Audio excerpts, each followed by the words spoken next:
this. Right, it's got a name, subo. What's the little n in brackets? What's the n in the brackets? It's just a parameter, isn't it? Which I'm calling n. Okay? Mainly to keep it short.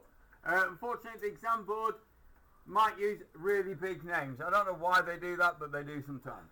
Okay, so we got this little function. It doesn't do much. We give it a value. It says if the value is less than 0, add 5 to it and return it. But the interesting bit is the other line where it says, right, okay, assuming it's not less than 0, so 0 and bigger, it says do this return, and it says n, whatever the value of n is, but it says add on to that, and then it calls the function again. But it changes the parameter. Okay, so one thing that you'll get asked at a simple level with recursion, they'll say, how do we identify recursion in a bit of code? So anywhere where a piece of code makes reference to itself, so here on this line, you can see that the function is like going, oh, I'm going to call myself. That's recursion. Okay, so it's like saying, in order to solve this problem, whatever this mad problem is, I am going to call myself. The key bit is that something happens to the parameter value. If I do not change n, I will end up with what we call infinite recursion, which is sort of a misnomer, because you can't have infinite recursion because you'll run out of stack space. Every time you call a function, you use some space on the stack to store the return value and the parameters. So you will not have ever infinite recursion because the operating system will go out of stack, and we can show that and get the computer to do that. Okay, right, so that's one aspect that you're looking for, where a definition of a function makes reference to itself, calls itself. That's what that line's doing. The other thing that you must have is a bit of code that stops the recursion happening. So you can see that's what this if is for. We've got a condition, and we tend to call this the stop condition.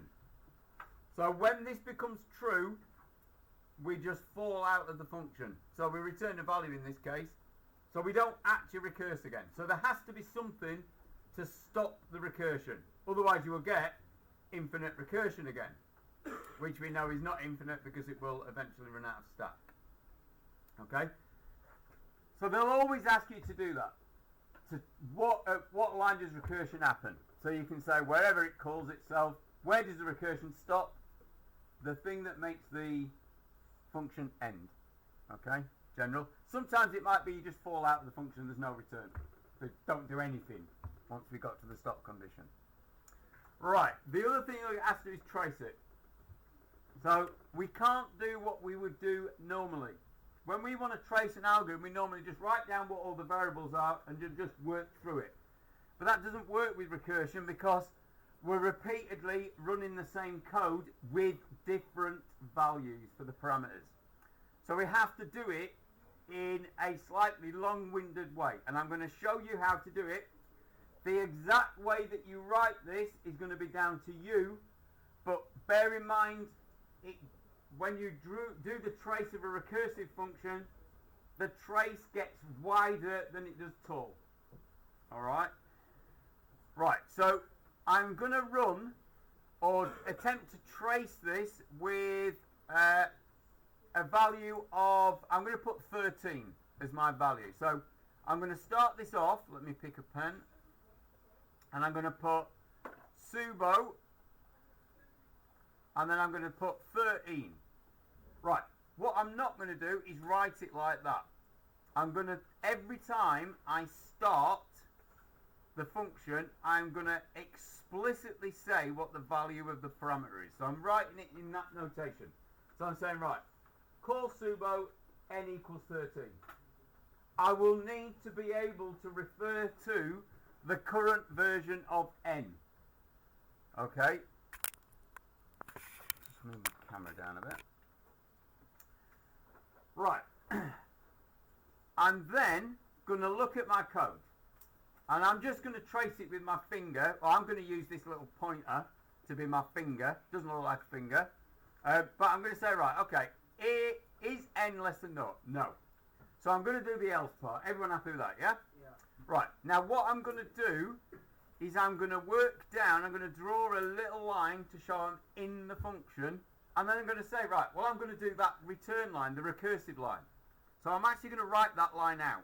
So I'm going to say return, but instead of n, I'm going to look up, and that's why I've done that little line, I'm going to look up to see what n is. So I'm going to put return 13 plus, and then we've got this bit, the function call, so the recurse. So I've got subo, and again, I'm not going to put n minus 5, I'm going to look at what n is. So n is 13, 13 minus 5 is 8. So I'm going to say n equals 8. And basically what I'm doing now is I'm starting again. So I'm going to draw a little line to show I'm in the function.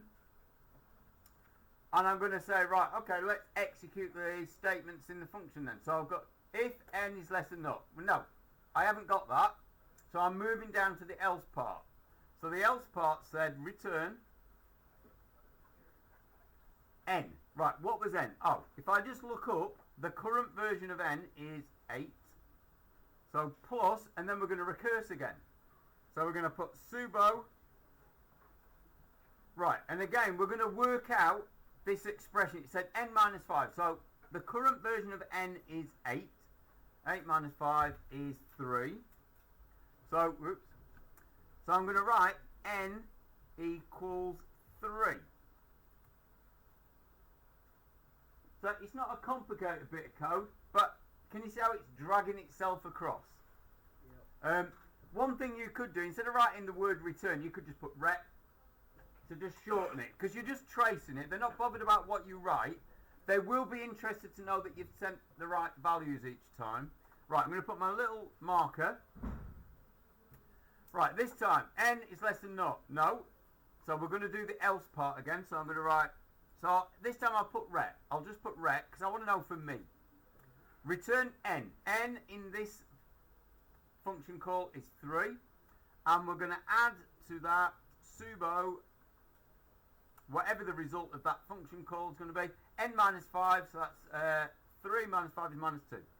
So n equals minus 2. Hopefully that's going to stop my recursion.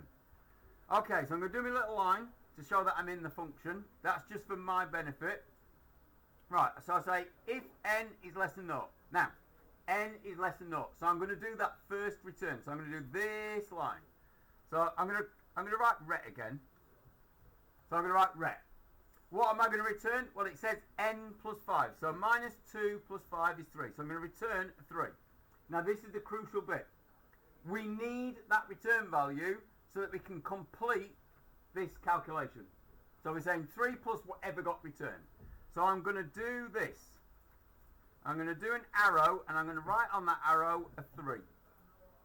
So I'm going to now say, right, okay, hey, I can return now. I've got that expression worked out. 3 plus 3 is 6. Right, it's at this point where you can make mistakes. Right, so I'm going to return that. So I'm going to return it there, and I'm going to write my little 6 there. You'll get marks when you do this tracing that you return the correct values as well. Okay, they're a bit hit and miss how they mark these. They're a bit random sometimes. Okay, now I've got that return value, so I've replaced that with 6. I can do this little calculation and return that result. So 8 plus 6 is 14. So let's return 14.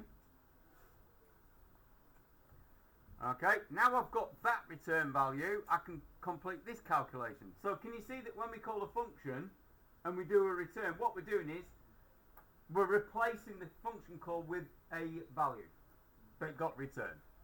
And we can use that in calculating. So we do all this sort of coding all the time. You know, calling and adding on what a function gave us. Right, so 13 and 14 is 27. So we can return that. So that was 27. And that was the original call to the function. So that's what the output. So if we was to have gone, we could have gone print If someone would have given us that code and said what happened, we'd say, well, we output 27 then.